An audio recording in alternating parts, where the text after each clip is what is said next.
또 하나 부탁드리고, 뭐 다른 자리에 가서는 이런 이야기 안 하는데, 여기 계신 분들이 아마 한자에 약할 것으로 봐요. 한자. 우리 보수 세력이 잘못한 게 많아요. 그래서 이 지경까지 왔는데, 제일 잘못한 거 하나를 꼽으라면 나는 한글 전용어로 간 게 제일 큰 실수예요. 한자를 포기한 거. 이거는 저도 책임이 있습니다. 제가 언론사에 있었으니까. 신문에서 한자를 쓰지 않으면서 한국인의 어휘력이 떨어졌어요. 그리고 동시에 교양이 떨어집니다. 정확한 말을 쓰는 것, 품위 있는 말을 쓰는 게 교양인의 자격 아니겠어요? 교양인. 말이 상스러워지고 요새는 양아치처럼 되고 거짓말쟁이가 되고 이게 다 한글 전용의 폐해입니다. 한글 전용의 폐해. 우리나라 말은 70%의 단어는 한자로 써야 정확하게 전달이 된다고. 가수분해는 한자로 써야지. 그래야 어떤 물체에 물을 들이부어가지고 일어나는 반응, 이렇게 저절로 이해가 되잖아요. 실사구시, 한글로 써놓고 실사구시, 백날 외워보라고. 실사구시 뜻을 제대로 아는가? 한자로 쓰면 되잖아요. 실이 뭐예요? 실은 현실이거든, 현실. 그건 사실. 구할 구자, 추구한다. C는 올바른 방향. 실사구시는 현실과 사실을 바탕으로 해가지고 옳은 방향을 찾는다는 겁니다. 실사구시. 현실과 사실을 바탕으로 해가지고 옳은 방향을 찾는다. 이게 중국 고전에서 나온 말이지만은 저는 가장 짧고 가장 위대한 뜻을 품고 있는 게 바로 이 네 글자라고 생각합니다. 실사구시. 실사구시 안 하는 윤석열 대통령이 무슨 짓을 하는지 보면 안다고. 윤석열 대통령이 다 팩트를 무시하잖아요. 그죠? 사실을 무시하는 거라. 또 현실을 무시해. 그러면 옳은 방향을 찾을 수가 없지. 의료 대란, 5분의 계엄령 선포한 거 보면 다 이게 현실과 사실을 무시하다가 저런 실수를 하는 거 아닙니까? 실사구시. 그런 단어가 한자에 무수히 많지. 무수히 많아요. 한글 전용으로 감으로써 그 지혜의 보고를 우리가 잊어버렸어요. 한글이야 세계에서 제일 단기간에 배울 수 있죠. 근데 배운다는 게 뭐예요? 읽는 걸 배우는 거 아닙니까? 뜻을 배우는 건 아니잖아. 뜻을. 어디 간판 보면 아성이라고, 무슨 그 중국집에 아성이라고 써놨다고. 아성이라고 한글로 써놨다고. 그럼 무슨 뜻입니까? 아무 뜻도 없지 뭐. 그럼 아무 뜻이 없으면 그게 문자입니까? 아무 뜻도 없는 걸 소리라 그래, 소리. 또는 암호라. 한글 전용으로 감으로써 70%의 한국어를 암호로 만들어버렸어요. 암호. 또는 소리로 만들었어요. 한국어가 망가져버렸어요. 세계에서 문맹률이 가장 높은 나라가 한국입니다. 문맹률이 몇 %냐? 한자 모르는 사람 한 70% 된다면은 문맹률이 70%야. 문맹률이 70% 되는 사람들이 뭐 메시지 이런 건 잘하는데 정작 중요한 과학적인 문제, 계약서, 학문적인 거 이런 걸 따지고 들면은 안 되지. 그쪽 부분은 문명인데, 문명. 내가 이 이야기를 하는 과학적 근거가 있어요. OECD에서 한 10여 년 전에 이런 조사를 했어요. 아주 광범위한 조사를 했는데 가입한 나라의 문자 해독률, 문해력, 그 다음에 뉴머러시라고 그래가지고 숫자를 이해하는 능력, 그 다음에 컴퓨터를 통해서 문제 해결하는 능력을 연동시켜서 딱 조사를 했더니 첫째, 중요한 법칙이야. 문해력이 높으면은 문자 해독력이 높으면은 수치에 대한 이해도도 높고 컴퓨터를 통한 문제 해결 능력도 높아지고 따라서 소득이 높고 오래 산다. 출발점이 어휘력이에요. 어휘력. 근데 한국은 그 조사 대상 국가 중에서 고급 문서 해독력은 세계에서 꼴찌. 호흡 문서 해독력은 꼴찌예요. 뭐 만화 이런 거, 뭐 이런 소설 이런 거는 한 중간쯤 돼. 1등은 어디냐? 일본입니다. 일본. 일본이 문자 해독력에서 1등, 2등이 스웨덴이에요. 스웨덴. 그러니까 한글 전용어로 감으로써 한국 사람들의 분별력이 무너지는. 분별력이라는 게 뭐예요? 뭐가 참이고 뭐가 거짓이냐를 가르는 게 분별력입니다. 그 다음에 또 있죠. 선과 악을 가르는 거죠. 그 다음 또 하나 있어요. PR을 가르는 겁니다. 누가 우리 편이고 누가 적이다. 이게 어휘력이 약해지면은 그 능력이 약화된다고.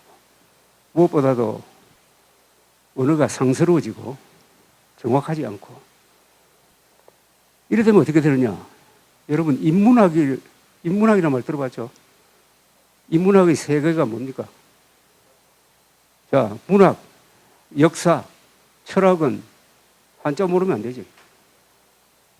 문사철은 한자가 모르면은 금만 돕니다. 금만 돈다고. 인문학이라는 것은 교양이거든, 쉽게 말하면은. 인간의 교양의 터전을 만드는 게 인문학인데, 이 한자를 모르면 이 세 분야가 내려앉아. 그러면은 어떤 인간이 만들어지느냐?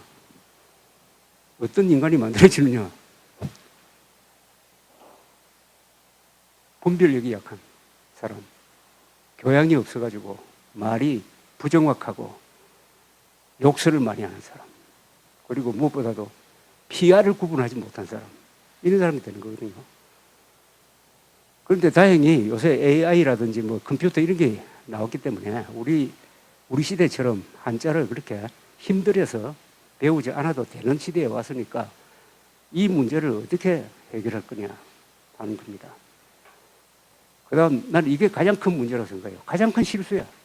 그런데 부끄럽게도 조선일보 등등 이런 보수 언론이라는 이 사람들도 결국 한겨레 신문이나 이런 데서 시작한 한글 말살, 한글 전용에 넘어가서 다 한글 전용 쪽으로 가버렸다고.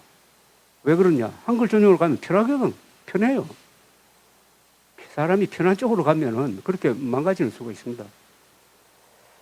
그 다음에 또 하나, 명문고등학교를 없애버린 거예요. 박정희 때. 명문고등학교. 인재는 대학교보다는 명문고등학교에서 양성되는 경우가 많아요. 감수성이 풍부한, 순수할 때, 그때 3년의 경험이. 그 명문고등학교를 없애버려서. 이것도 엘리트를 만들어내는데 결정적인 장애가 됩니다. 박정희 대통령이 잘못한 게. 그 다음 또 하나 있어요. 한국 사람들은 자주국방 의지가 실종돼 버렸어. 왜 그렇습니까? 왜 한국 사람들이 신라호 삼국 통일할 때 있었던 그 자주정신이 왜 사라졌죠? 왜 대한민국은 북한 핵에 대해서 두려워하는 사람이 거의 한 사람도 없어. 그걸 자기 문제로 생각하는 사람이 없어. 대통령은 뭐 좀 다르겠지만 대통령 빼고 북핵 문제에 대해서 진짜로 걱정하는 사람이 있어요. 왜 그래 됐습니까? 왜 이렇게 됐어요? 우리는 이스라엘처럼 살아야 되는데 왜 이렇게 됐느냐 이거예요. 한번 물어보세요. 왜 그렇게 됐죠? 왜 우리가 자주국방 의지가 이렇게 약해졌죠? 그렇지. 한미동맹 때문이라고. 한미동맹이 좋기만 한 게 아니지. 이 세상에서 좋기만 한 건 아무것도 없어요. 좋으면 반드시 나쁜 게 있다고. 한미동맹의 부작용이 있습니다. 그게 우리 국민들을 무책임하게 만들고 비겁하게 만들고 해서 우리는 이스라엘처럼 살아야 되는데 저 어디 남태평양에 있는 무슨 피지나 말이지 이런 식으로 살고 있다고. 그러면 행복할 것 같죠? 아니, 그거 참 야근 사람이네. 굳은 일은 다 미군한테 맡기고 북한이 핵무장 해도 미국 핵 빌려서 쓰면은 핵우산 쓰면 되니까 참 한국 사람들 똑똑하네. 이렇게 생각하겠지. 반면에 스위스는 세계에서 핵폭탄 맞을 가능성이 제일 낮은 나라인데 스위스는 국민 전체가 들어갈 수 있는 방공호를 다 만들었거든. 그러면은 스위스 사람은 바보 천치고 한국 사람은 참 똑똑하다. 이게 맞을까? 이게 맞을까? 맞는지 안 맞는지는 김정은이가 쏘는 핵폭탄을 맞을 때 알게 되겠지. 김정은이 쏘는 핵폭탄을 맞고 한민족이 사라졌을 때 스위스 사람들은 뭐라고 그럴까요? 역시 운에 기대해 가지고 살면은 저렇게 된다. 우리처럼 이렇게 준비하는 사람들이 살아남는다. 이렇게 이야기하지 않을까요? 북한에는 오늘 밤이라도 김정은이가 핵미사일 발사 볼탄 누르려고 할 때 북한에서 말릴 사람이 있습니까? 남한에 막을 방법이 있어요? 없죠. 없다고. 수도권에 미사일 방어막 만들려고 했더니 문재인 세력이 못 만들게 했잖아요. 안 만든다고 또 중국에 약속까지 했잖아요. 그러면 우리는 지금 뭘 믿고 삽니까? 완전히 하루하루가 한국 사람들은 도박이야, 도박. 오늘 밤에 김정은이 안 속였지? 하는데 도박을 걸고 하루하루를 아주 행복하게 살고 있다고. 행복하게 살고 있는데 역사가 중요한 게 바로 이겁니다. 역사는 그렇게 사는 사람한테 계속적으로 행운을 주지는 않는다. 그래서 이것도 주한미군 때문이라고 하면 미국에 좀 미안한데 자주국방 의지, 실종, 한자 안 배우고 인류 고등학교, 명문고등학교 없애버리고 그 결과로서 한국에는 국가 엘리트가 실종되었다. 각 분야의 엘리트는 많아요. 각 분야, 뭐 축구 잘하는 사람도 있고, 뭐 IT 잘하는 사람도 있고, AI 잘하는 사람도 있는데 한국에서 부족한 사람이 국가적 엘리트입니다. 국가 엘리트가 누구냐 하면 바로 이승만, 박정희 같은 사람이지. 정주영, 이병철 같은 사람. 국가 전체를 생각하는 사람. 그걸 먼저 생각하고 자신의 개인적 이익이나 그거보다는 어떻게 하든지 국가를 위해서, 민족을 위해서 할 거니 하는 생각을 하는 사람이 국가 엘리트라고 그래요. 국가 엘리트. 국가 엘리트는 교양이 있어야 됩니다. 인문적 교양이 있어야 되고, 국가 엘리트는 인생관 중에서도 특히 사생관, 살고 죽는 게 이게 뭐냐? 살고 죽는 게 뭐냐? 하는 데 대한 깊은 고민을 해본 사람이 국가 엘리트가 돼요. 국가 엘리트가 멸종됐다고 하면 좀 잔인한 이야기겠지만 잘 보이지가 않아요. 보이지 않는다는 건 어디서 알 수 있느냐? 그 국가 엘리트가 모여있는 동네가 정치 분야거든. 정치에서 뛰고 있는 사람 중에서 저 사람은 뭔가 달라. 뭔가 크게 보는 사람이야. 뭔가 멀리 보는 사람이야. 멋진 사람이야. 국가 엘리트는 상당히 남자는 남자답고 여자는 여자답고 해서 미학을 가진 사람입니다. 미학. 보수가 미학을 잃어버렸어.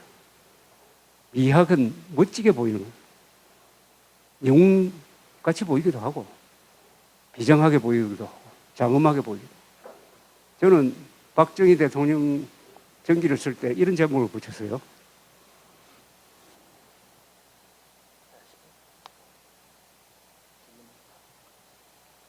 박정희 근대화 혁명가의 비장한 생애, 비장한이란 말을 넣습니다. 김유신에 대해서는 뭐라고 하느냐? 장엄한 생애라고 해요. 장엄한. 김유신은 자기 이룰 걸 다 이룬 사람이거든. 장엄한 생애, 오래 살았고 79가지. 박정희 대통령은 62세에 돌아가셨는데 비장한 생애. 비장하든지 장엄하든지 그거는 멋진 거라고. 멋지게 보이는 사람. 우리가 찾아야 될 게 이 보수의 미학입니다. 보수의 미학을 찾아야 돼. 그것은 인문적 교양에서 나와요. 문학은 인간의 신면을 들여다보는 거고, 역사는 문명의 발전사고, 철학은 세상의 원리를 가르쳐 주는 거예요. 그리고 여기에 두 개를 더 붙여야 되겠죠. 예술, 그리고 스포츠. 요걸 두루두루 갖춘 사람이 크게 된다 이거죠. 우리가 삼각형을 좀 높게 하려면 밑변을 길게 해야 되잖아요. 밑변을 길게 하는 게 이게 교양이라고. 그러면 자연히 꼭지점이 이렇게 올라가니까, 여러분들은 젊으니까 또 우리 세대가 갖지 못한 걸 갖고 있으니까 하여튼 보수의 미학이든지 뭐 남자의 미학이든지 여자의 미학이든지 이 미학에 대해서 좀 생각해 보시기 바랍니다. 멋지게 보이는 것, 옷을 멋지게 입는 것도 좋지만은 멋진 글을 쓰고 멋진 행동을 하고 하는 이런 그 세대를 우리가 살았으니까. 박정희 대통령이 11.6 때 가슴 관통상을 입고 뒤에 등에서 뭐 피가 쏟아지는데 그 옆에 있던 두 여자가 각하 괜찮습니까? 라고 물었어요. 이분이 뭐라고 했어요? 난 괜찮아라고 했어요. 난 괜찮아가 무슨 뜻이냐고 그 옆에 있었던 여자한테 내가 물었어요. 신재순이라고. 난 괜찮으니까 자네들은 피하게라는 뜻이었습니다. 라고 하더라고. 그때 박정희 대통령의 모습이 어땠냐? 체념한 듯 해탈한 듯 했습니다. 체념한 듯 해탈한 듯 했습니다. 그때 만약 박정희 대통령이 총 맞고 그 차지철처럼 실내 화장실에 들어갔으면은 역사가 달라졌다고 봅니다. 어떻게 달라졌느냐? 우리가 기억하는 그런 박정희는 없는 거지. 박정희에 대한 좋은 생각이 무너지는 거죠. 마지막 모습이니까. 제가 난 괜찮아 세대, 비슷한 세대거든.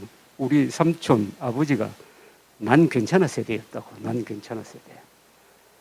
오늘 뭐 별로 안 남았네요. 10분밖에 없으니까 혹시 질문할 거 있으면은.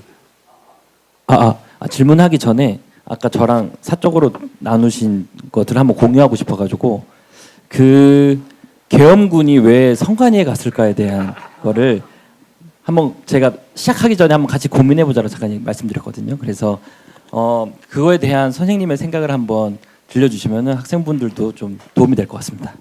내가 궁금하게 생각하는 거 있어요. 계엄군이 국회 들어온 비슷한 시간에 선관위에 갔다고, 선관위 사무실, 중앙선관위인가 뭐 하여튼 선관위 사무실에 갔다고 그래요.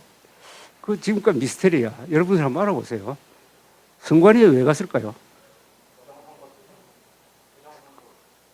부정선거 증거 찾으러 간 거 아닌가? 나도 그렇게 생각해요. 선관위에 왜 갔을까?